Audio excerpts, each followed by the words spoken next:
أعوذ بالله من الشيطان الرجيم. بسم الله الرحمن الرحيم. الرحمن علم القرآن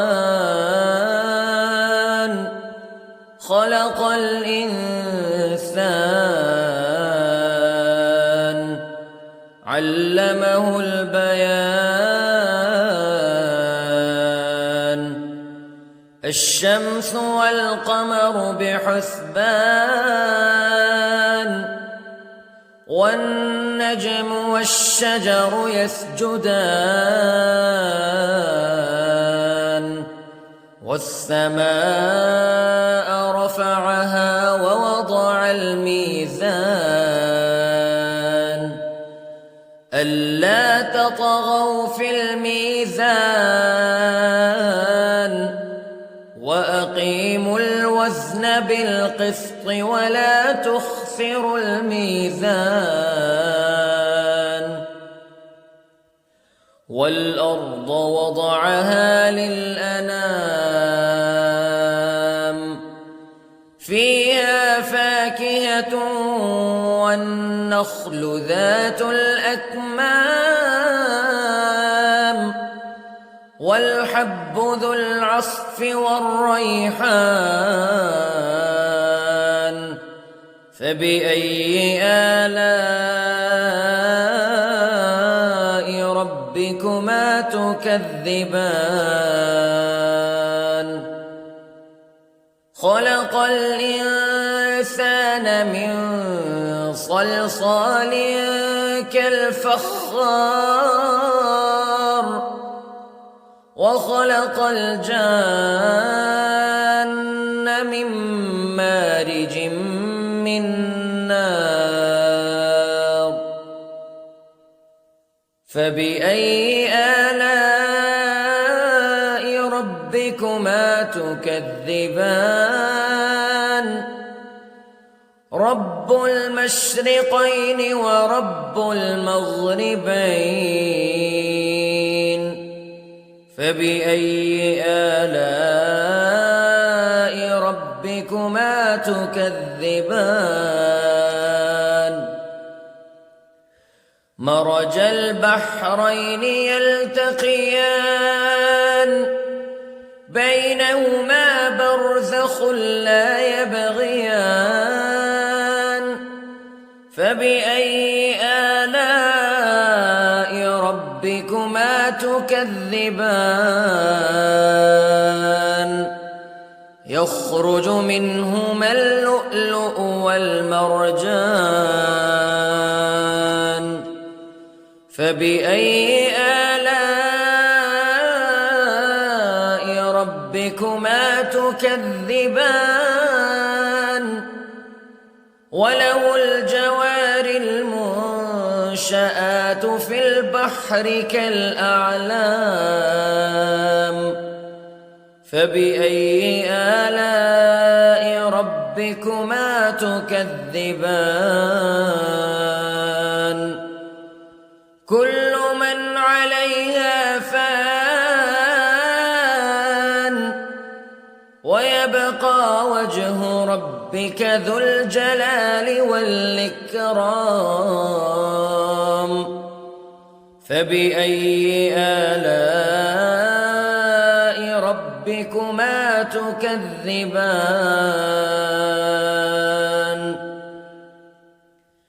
يسأله من في السماوات والأرض كل يوم هو في شأن فبأي آلاء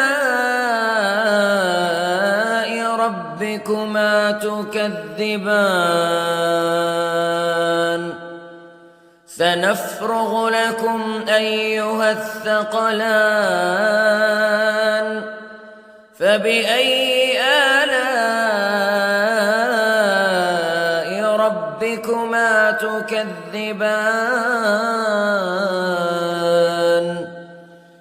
يا معشر الجن والإنس استطعتم أن تنفذوا من أقطار السماوات والأرض فانفذوا لا تنفذون إلا بسلطان فبأي آلاء ربكما تكذبان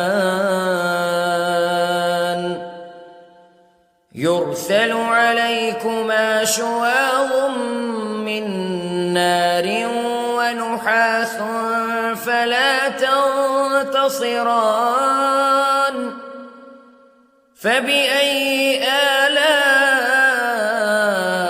ربكما تكذبان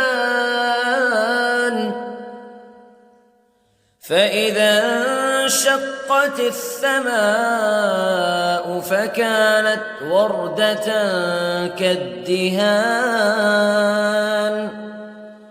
فبأي آلاء ربكما تكذبان فيومئذ لا يسأل عن ذنبه إنس ولا جان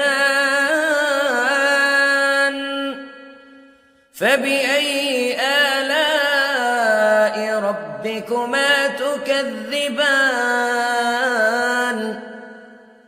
يعرف المجرمون بسيماهم فيؤخذ بالنواصي والأقدام فبأي آلاء ربكما تكذبان هذه جهنم التي يكذب بها المجرمون يطوفون بينها وبين حميم آن فبأي آلاء ربكما تكذبان ولمن خاف مقام ربه جنتان فبأي آلاء ربكما تكذبان ذواتا أفنان فبأي آلاء ربكما تكذبان فيهما عينان تجريان فبأي آلاء ربكما تكذبان فيهما من كل فاكهة زوجان فبأي آلاء ربكما تكذبان متكئين على فرش بطائنها من استبرق وجنى الجنتين دان فبأي آلاء ربكما تكذبان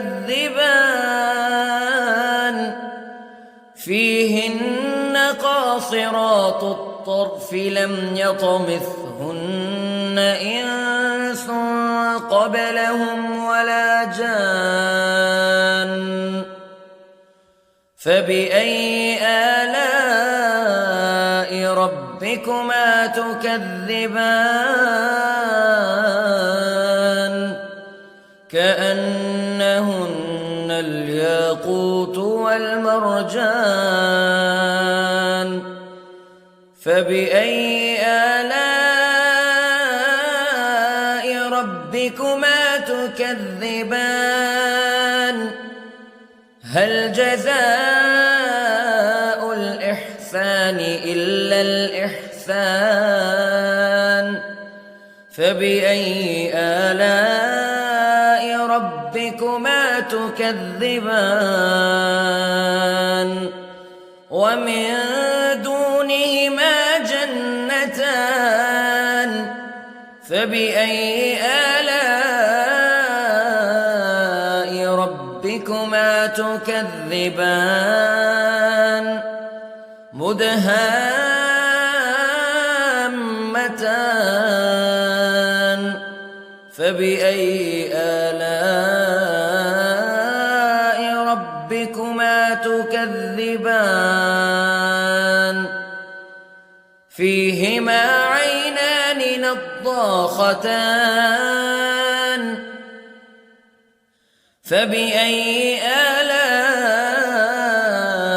ربكما تكذبان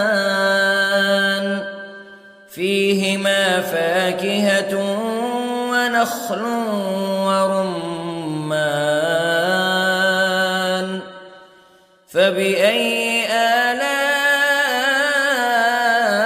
ربكما تكذبان فيهن خيرات حسان فبأي آلاء ربكما تكذبان حور مقصورات في الخيام فبأي آلاء ربكما تكذبان لم يطمثهن إنس قبلهم ولا جان فبأي آلاء ربكما تكذبان متكئين على رفرف خضر وعبقري حسان فبأي آلاء ربكما تكذبان تبارك اسم ربك ذي الجلال والإكرام